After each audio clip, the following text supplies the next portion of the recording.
పరలోకము విడిచి వచ్చినాడు, పరిశుద్ధుడుగా జన్మించినాడు. పరలోకము విడిచి వచ్చినాడు, పరిశుద్ధుడుగా జన్మించినాడు. నిన్ను కోరి వచ్చేను, నిన్ను కోరి వచ్చేను, నిన్ను చేరా వచ్చేను,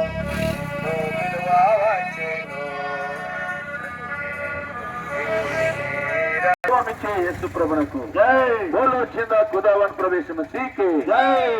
ఈ సమయంలో దేవుని యొక్క వాక్యం మనం విందామండి. సెల్ఫ్ ఆఫ్ చేయండి. మరి నవడి నుండి వచ్చినటువంటి తమ్ముడు ప్రసన్న గారు వాక్యం పంచుకుంటారు. మనం అంతా కూడా శ్రద్ధగా వాక్యాన్ని విందామండి. అందరికీ యేసుక్రీస్తు ప్రభు నామములో మా యొక్క శుభములు వందనాలు తెలియజేస్తా ఉన్నాం. మరి సాయంకాల సమయంలో మరొకసారి మీ అందరికీ క్రిస్మస్ శుభాకాంక్షలు తెలియజేస్తా ఉన్నాం. ప్రభు యేసుక్రీస్తు వారు మానవులమైన మనందరి కొరకై భూమి మీదకి దిగి వచ్చినటువంటి మరి ఆ గొప్ప సంతోషకరమైన వార్తను ఈరోజు ప్రపంచమంతా జ్ఞాపకం చేసుకుంటుండగా అటు రక్షకుని గూర్చి ఆయన ద్వారా మానవాళికి కలగబోయే గొప్ప రక్షణను గూర్చి మరొకసారి మీకు తెలియచేయడానికి మేమందరము సంతోషిస్తూ ఈ మాటలు మీకు తెలియజేస్తా ఉన్నాం. మరి యేసుక్రీస్తు ప్రభు వారు భూమి మీద పుట్టినప్పుడు దేవుని దూతలు ఒక పాట పాడుతూ వచ్చారు. అదేంటంటే, ప్రజలందరికీ కలగబో మహా సంతోషకరమైన వర్తమానము, దావీదు పట్టణమందు నేడు రక్షకుడు మీ కొరకు పుట్టి ఉన్నాడు, ఈయన ప్రభు అయిన క్రీస్తు అని ఆ జనాన్ని మరి ఆ గొర్రెల కాపరులకు ఈ పాట వినిపిస్తూ వచ్చారు. కాబట్టి యేసుక్రీస్తు ప్రభు వారి యొక్క పుట్టుక సర్వలోకానికి సంతోషకరమైన శుభవార్త. సర్వలోకానికంటే ప్రాముఖ్యంగా ఈరోజు ఈ మాటలు వింటున్నటువంటి మీరు ఎవరైనా కావచ్చు, ఇది మీకు వ్యక్తిగతంగా ఎంతో సంతోషాన్ని కలిగించే శుభవార్త. ఎందుకంటే ప్రత్యేకముగా మీ కొరకు, ప్రత్యేకముగా వ్యక్తిగతంగా నీ కొరకు, మీ కొరకు, మనందరి కొరకై ఆ రక్షకుడుగా యేసుక్రీస్తు ప్రభు వారు రక్షించడానికి భూమి మీద దిగొచ్చాడు. కాబట్టి మనందరం కూడా అతి గొప్ప రక్షణ పొందుకోవడానికి దేవుడు ఆ రక్షకుని ద్వారా గొప్ప మార్గాన్ని ఏర్పాటు చేస్తూ వచ్చాడు. మరి రక్షకుడిగా యేసుక్రీస్తు ప్రభు వారు లేక దేవాతి దేవుడు మనందరి కొరకై భూమి మీద జన్మించాడు, పుట్టాడంటే అర్థం ఏమిటంటే మనందరం కూడా ప్రమాదంలో ఉన్నాము, మనందరికీ రక్షణ కావాలి అనేది దేవుని వాక్యమైన బైబిల్ చెప్తా ఉంది. ఏంటంటే మాకేం ప్రమాదం, మేమందరం హ్యాపీగా ఉన్నాం కదా బహుశా అని మీరు అనుకోవచ్చు. అయితే దేవుని వాక్యం ఏమని చెప్తా ఉందంటే, పాపం వలన వచ్చే జీతము మరణము, పాపము వలన వచ్చే జీతము మరణము. మనం అందరం కూడా అట్టి మరణానికి లోనైన వారంగా ఉన్నాము. ఆ మరణము భౌతికంగా మనుషులంగా మనందరికి వచ్చేటటువంటి మరి భౌతిక మరణం మాత్రమే కాదు, అది యుగ యుగములు ఆరని అగ్ని, నిత్యాగ్ని గుండమని దేవుని వాక్యమైన బైబిల్ చెప్తా ఉంది. అలాంటి నరకము నుండి రెండవ మరణము అని పేరు కలిగినటువంటి ఆ యొక్క నరక శిక్ష నుండి ప్రభువైన యేసుక్రీస్తు వారు తప్పించడానికి, అట్టి ప్రమాదకరమైన పరిస్థితుల్లోంచి మనల్ని విడిపించడానికి యేసుక్రీస్తు ప్రభు రక్షకుడిగా భూమి మీద దిగొచ్చాడు. ఎవరండి ఆ పాపం చేసిన వాళ్ళు అని బహుశా అనుకోవచ్చు. దేవుని వాక్యమే చెప్తా ఉంది, ఏ భేదము లేదు, అందరూ పాపము చేసి దేవుడు అనుగ్రహించి మహిమను పొందలేకపోతున్నారు. కాబట్టి ఈ లోకంలో జన్మించినటువంటి మనం అందరం కూడా అటువంటి ప్రమాదకరమైన పరిస్థితుల్లో ఉన్నాం. ఎందుకంటే ప్రతి ఒక్కరిలో కూడా పాపం ఉన్నది, అందరూ కూడా పాపము చేసి ఉన్నారు అని దేవుని వాక్యం చెప్తా ఉంది. మన జన్మముతోనే మనము పాపము అనే దాన్ని స్వభావ సిద్ధంగా మనం కలిగి జన్మిస్తా వచ్చాము. ఎప్పుడైతే దేవుడు సృష్టించినటువంటి మొదటి మానవుడైనటువంటి ఆదాము హవ్వ అనే వాళ్ళు పాపం చేస్తా వచ్చారో, వారిలోంచి వచ్చినటువంటి సర్వలోకం ఉన్నటువంటి సర్వజనులు, సర్వ వంశావళులందరూ కూడా పాపాన్ని వారి ద్వారా సంక్రమించుకొని లోకములో జన్మతః మనము పాపపు స్వభావంతో మనం జన్మించి పాపపు స్వభావంతో జీవిస్తా ఉన్నాం. అట్టి పాపపు స్వభావాన్ని బట్టి మనకు తెలియకుండానే చాలా సమయాల్లో పాపము చేస్తూ ఉన్నాము.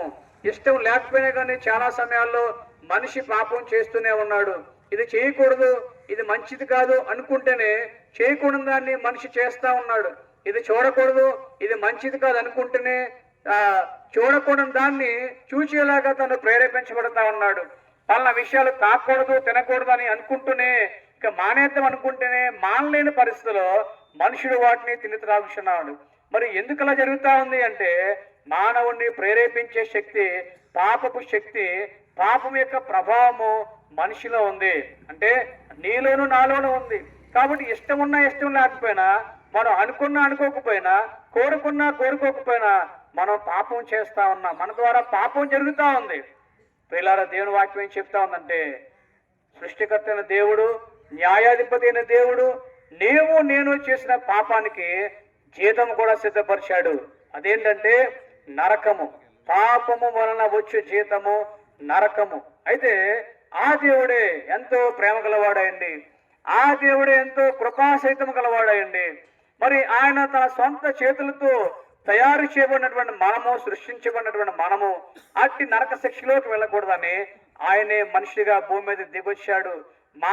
మానవ శరీరాకారంతో మానవ రక్త మాంసాలు కలిగి లోకంలో పరిశుద్ధుడిగా పుణ్యాత్ముడిగా జన్మించి పరిశుద్ధమైన జీవితాన్ని జీవించి మనందరి కొరకై ఆయన కలువరి శిలువలో మరణించాడు.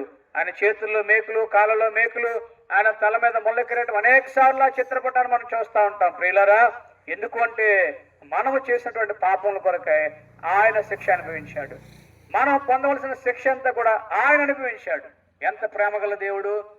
ఈ రాత్రికాల సమయం, సాయంకాల సమయంలో అట్టి ప్రేమగల దేవుని గురించినటువంటి శుభవార్త మీకు తెలియజేస్తా ఉన్నాం. బైబిల్ చెప్తున్నటువంటి గొప్ప మరి బహుమానం ఏంటంటే ఈ సాయంకాల సమయంలో ఈ వార్త వింటున్న మీరు ఎవరైనా కావచ్చు, యేసు ప్రభువా నాలో పాపం ఉంది, ప్రభువా నా పాపాలు క్షమించు, ప్రభువా నా జీవితము పాపమును బట్టి ఎంతో దురవస్థలో ఉంది, నాకు సమాధానం లేదు, నెమ్మది లేదు, ప్రభువా నా పాపం నుంచి నన్ను విడిపించు, నాలోకి రా ప్రభువా, నన్ను రక్షించు ప్రభువా, నా పాపములు క్షమించు ప్రభువా అని హృదయపూర్వకంగా మరి మనసారా మీరు చిన్న ప్రార్థన చేసి ఆ దేవాది దేవుని వేడుకుంటే ఈ క్షణంలోనే యేసుక్రీస్తు ప్రభువారు మీ పాపాలు క్షమిస్తాడు.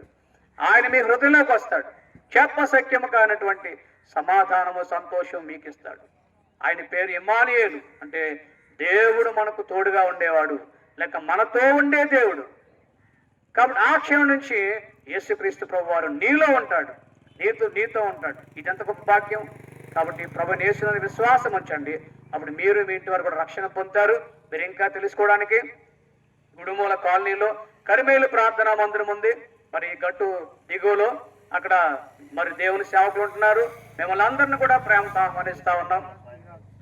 ప్రత్యేకంగా ఈ రోజు రాత్రి 6 గంటలకు ప్రత్యేకమైన కూడిక జరుగుతూ ఉంది. అలాగే రేపు ఉదయం ఆరాధన 10 గంటలకు జరుగుతూ ఉంది. చక్కటి అద్భుతమైనటువంటి దేవాది దేవుని మాటలు, మీకు ఊరట కలిగించే మాటలు, మీకు ఆదరణ కలిగించే మాటలు, మీ జీవితాన్ని రక్షించే మాటలు మరి మీకు వినిపించబడతా ఉన్నాయి. హైదరాబాద్ నుండి చక్కటి మాటలు చెప్పడానికి దైవజనులు వచ్చారు. ప్రేమతో మిమ్మల్ని అందరిని ఆహ్వానిస్తా ఉన్నాం. దేవుడు మిమ్మల్ని, మీ కుటుంబాలను దీవించిన గాక. ఆమేన్. వాక్యం కొరకు ప్రభుదాస్ గారు ప్రార్థన చేస్తారండి. సకల ఆశీర్వాదాలకు కారణభూతుడైన మా ప్రియ పరలోకపు తండ్రి, నీ ఘనమైన శ్రేష్టమైన దివ్యమైన నామానికి వందనాలు, స్తుతులు, స్తోత్రాలు. ఈ దాసుల వాక్యం ద్వారా విత్తబడిన ఈ ప్రాంతంలో వారి హృదయంలో ఆ వాక్యము నాటబడడానికి కృప చూపించండి. అనేకులు విశ్వసించడానికి కృప చూపించండి. పశ్చాత్తాపం కలిగించండి, మారు మనసు కలిగించండి. నీ రక్షణ స్వభావంలోనికి నడిపించండి. చిత్తమైతే ప్రభావ మందిరంలోనికి వారిని తోడుకుని రమ్మని ప్రార్థిస్తూ ఉన్నాం. ఈ ప్రాంతమంతా ప్రభావ నీ యొక్క వాక్యము ద్వారా వారందరూ సరిచేయబడడానికి మీరే కృప చూపించమని, ఇంకా అనేకులు నిన్ను విశ్వసించి అంగీకరించే బిడ్డలుగా చేయమని నజరుడైన యేసుక్రీస్తు వారి యొక్క దివ్యమైన అతి శ్రేష్టమైన నామంలో స్తుతించి ప్రార్థించి బ్రతిమాలి వేడుకొనుచున్నాము తండ్రి. ఆమేన్.